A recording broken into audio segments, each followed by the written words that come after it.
membentuk kekuatan magnet uang dalam hukum tarik-menarik atau Law of Attraction. Kita bisa membentuk sebuah energi ataupun kekuatan untuk diri kita menjadi seorang magnet uang, yang itu tentu saja menggunakan Law of Attraction, dan kita menggunakan kekuatan yang ada dalam diri kita ya. Kita menggunakan pikiran kita menggunakan kekuatan pikiran bawah sadar juga, dan kita selalu menanamkan segala sesuatu yang itu akan berhubungan dengan yang namanya energi magnet uang. Jadi kita bisa menarik kekuatan itu atau kita bisa memancarkan kekuatan itu dari dalam diri kita sendiri. Tapi itu juga diimbangi dengan beberapa praktek yang harus diterapkan dan harus digunakan. Dan di sini saya akan membahas seperti biasanya 5 poin ya, dan saya mengucapkan selamat tahun baru 2024. Jadi teman-teman, yuk tahun ini kita berubah jauh lebih baik dan jauh lebih maju lagi dalam kehidupan kita. Apa kabar sahabat debat? Tentunya selalu dalam berkelimpahan dan keharmonisan ya. Membentuk kekuatan magnet uang dalam hukum tarik menarik ataupun Law of Attraction. Nah, ini bisa dilakukan oleh siapapun dan kapanpun. Tidak mengenal apa agama Anda dilahirkan dari siapa,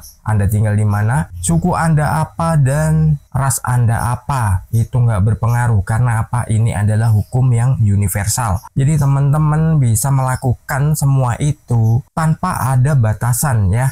Jadi memang ini adalah hukum universal. Apapun keyakinan Anda, hukum ini tetap bekerja. Dan hukum ini akan terus bekerja selama kita masih hidup di dunia. Karena pikiran kita mengandung gelombang elektromagnetik yang selalu menarik segala sesuatu yang itu kita pikirkan. Dan kita langsung mulai di poin pertama. Optimalkan energi positif. Pentingnya memancarkan energi positif dalam segala aspek kehidupan, terutama terkait dengan uang, untuk meningkatkan daya tarik terhadap keberlimpahan keuangan. Nah, kita harus mengoptimalkan energi positif. Jadi kita kalau misalkan nih punya perasaan-perasaan yang gak enak, perasaan-perasaan yang gak nyaman tentang keuangan, segera rubah atau switch ke hal-hal yang itu berkaitan dengan keuangan yang kita inginkan. Tapi kalau kita berfokus di situ, ya itulah yang akan ditarik. Kenapa? Kita nggak jadi optimal. Kita pengen jadi money magnet, tapi kita tidak mengoptimalkan daya yang ada dalam diri kita. Nah, itu sesuatu yang aneh, sesuatu yang akan membuat kita ini semakin jatuh. Kenapa? Ya karena gini ya, apa yang kita pikirkan itulah yang terjadi. Nah, makanya kita harus fokuskan aja, kita optimalkan. Kalau kita menginginkan nih misalkan penghasilan berapa juta per bulan,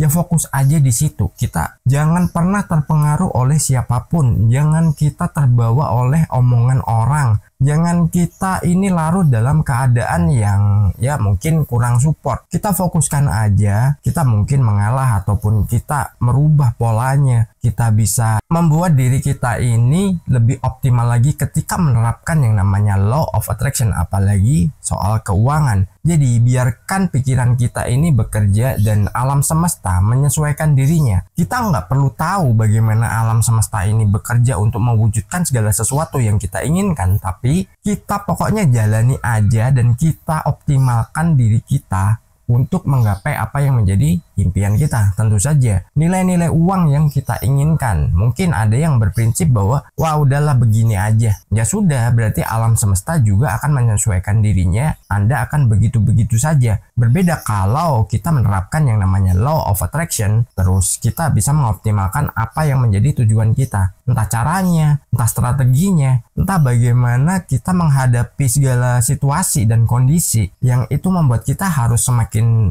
maju, membuat kita semakin berkelimpahan lagi. Itu kalau kita nggak mau mengoptimalkannya, ya sudah, kita nggak akan mendapatkan sesuatu yang maksimal juga. Dan kita lanjut di poin kedua, transformasi pola pikir terkait uang. Bagaimana perubahan pola pikir negatif terkait uang menjadi positif dapat memperkuat kekuatan magnet uang Anda. Jadi kita harus melakukan transformasi nih, dari yang tadinya berpikir bahwa uang itu sesuatu yang mungkin jarang kita dapatkan atau uang itu sesuatu yang sulit kita dapatkan. Kita harus merubahnya bahwa kita sudah memilikinya dan kita sudah mendapatkannya. Seberapapun itu nggak ada batasannya.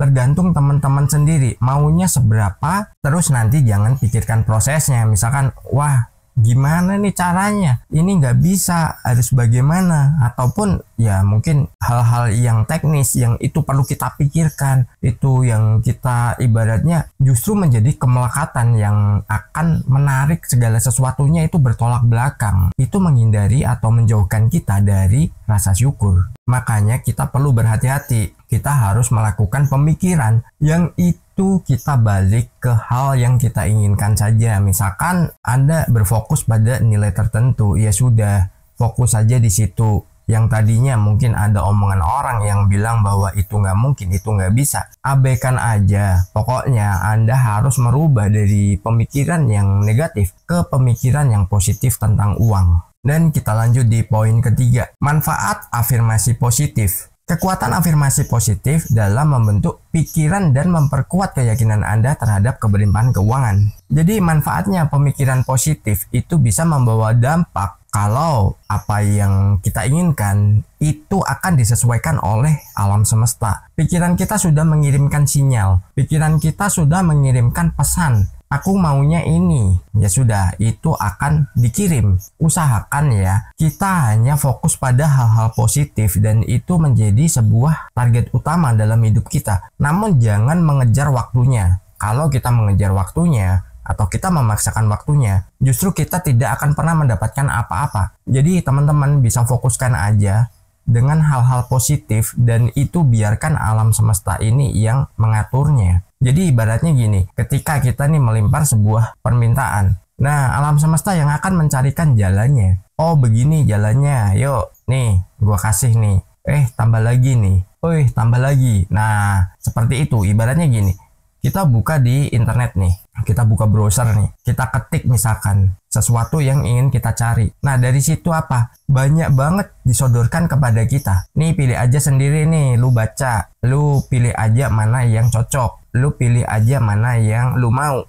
Nah ketika kita mengetikkan itu sesuatunya lebih spesifik, maka kita akan mendapatkan sesuatu yang lebih spesifik juga. Ya karena mudah dimengerti, jadi mudah dipahami. Jadi alam semesta, oh iya ini maunya begini, ya udah gue kirim atau nih gue kasih. Tapi kalau itu sesuatu yang negatif, ya itu akan kita terima juga. Karena apa? Itu juga dianggap permintaan. Misalkan nih Anda mengetikkan bagaimana menjadi magnet uang. Nah nanti akan muncul nih segala sesuatu yang berhubungan ya, artikel ya, yang itu berhubungan dengan bagaimana cara menjadi magnet uang. Tapi kalau Anda mengetikkan sebaliknya, bagaimana membuang uang, nah nanti dari situ juga akan muncul. Jadi sama aja, kita request apa ya itulah yang dikasih, itulah yang dikirim ke kita, tinggal kita memilihnya. Nah dengan pemikiran positif dan negatif, itu semuanya dianggap benar, makanya manfaatkan pemikiran yang positif aja. Afirmasi kita harus selalu yang positif.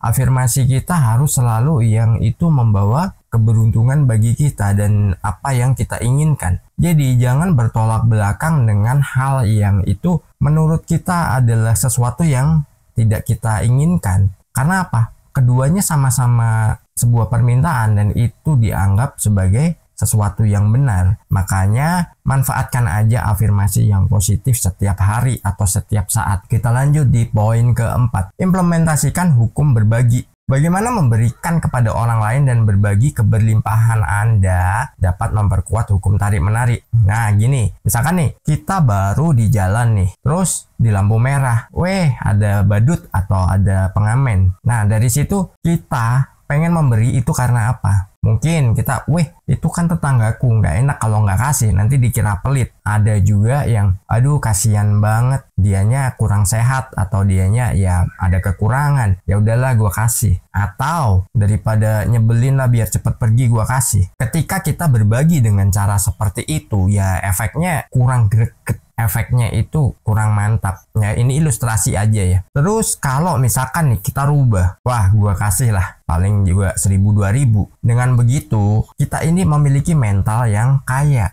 Jadi itu yang akan menarik lagi karena apa? Vibrasinya ini kuat banget. Kita ngasih karena kasihan, karena nggak enak, atau karena sebel biar cepat pergi, atau karena mental kita adalah mental kaya dan kita mampu. Nah itu dibedakan. Ketika kita udah memiliki mental kaya, itu maka apa ya? Alam semesta menyesuaikan dirinya dan mengirim sebuah hal yang itu membentuk kita untuk jadi semakin kaya. Karena apa? Mental kita. Karena apa yang dibaca ya itu apa yang kita rasakan. Jadi dirinya menyesuaikan. Oh, ini orangnya begini kok, ya udah kirim aja, kasih aja, dan berapapun dia mau kita kasih. Kita kirim dengan sukacita. Karena apa? Biar dia juga menerima dengan sukacita. Nah, seperti itu. Jadi ketika kita berbagi, rasakan bahwa itu semua adalah karena kita mampu dan kita kaya. Itu aja. Jadi jangan karena hal lain. Atau mungkin nih, wah gue berbagi nih, gue bikin konten, nanti biar ya pokoknya banyak orang yang nonton dan cepet dikenal juga. Nah, jangan seperti itu juga. Karena apa? Ya bukannya gimana-gimana, itu urusan tiap orang. Tapi kita nggak perlu mengekspos ya untuk bagaimana kita ini berbagi kepada orang lain. Dan kita lanjut di poin kelima. Konsistensi dalam praktik positif. Pentingnya konsistensi dalam menerapkan praktik positif terkait hukum tarik-menarik dalam kehidupan sehari-hari untuk membangun kekuatan magnet uang secara berkelanjutan. Kita harus selalu konsisten ya. Ingat, ini sering dibahas juga. Kita harus sering konsisten. Jadi jangan pernah kita berubah-ubah ketika kita nggak mau konsisten dan kita selalu berubah-ubah alias labil ya. Kita akan mendapatkan sesuatu yang itu labil juga. Kalau Anda pengen punya nilai uang tertentu, fokuskan dulu di situ sampai itu tercapai. Jangan dirubah-rubah, jangan diturunkan, jangan dinaikkan juga. Ketika itu semua udah dicapai, nah teman-teman boleh menaikkan lagi levelnya. Bukan nggak bersyukur, tapi itu memang hak kita. Kita bisa meminta jauh lebih tinggi lagi dan jauh besar lagi. Karena kita juga adalah orang yang memiliki hak atas hidup kita. Jadi kalau kita mau jadi magnet uang, ya sudah, fokuskan dulu berapa yang kita inginkan di situ. Tapi jangan kita lakukan penekanan dalam pikiran kita. Jangan kita menekan dalam kehidupan kita. Karena dengan begitu, sama halnya kita adalah memaksakan waktu dan kita nggak akan mendapatkan apa-apa. Dan itu menjadi sebuah kemelekatan yang berpengaruh pada rasa syukur yang nantinya itu justru nggak pernah kita lakukan. Ketika kita nggak pernah mau bersyukur, maka kita nggak akan pernah mendapatkan limpahan-limpahan yang itu fungsinya adalah menarik keberlimpahan keuangan. Karena apa? Kita adalah magnet uang. Jadi teman-teman jaga diri dengan pemikiran positif dan kita selalu fokus dan konsisten pada apa yang menjadi tujuan hidup kita. Dan kita menjadi orang yang selalu dalam keberlimpahan. Meskipun itu belum kita dapatkan, tapi nggak apa-apa, kita lakukan aja, bentuk dalam diri kita dulu. Dan nanti ketika waktunya udah tiba, kita akan mendapatkan apa yang kita jadikan itu adalah sebuah impian kita. Dan sukses berkelimpahan.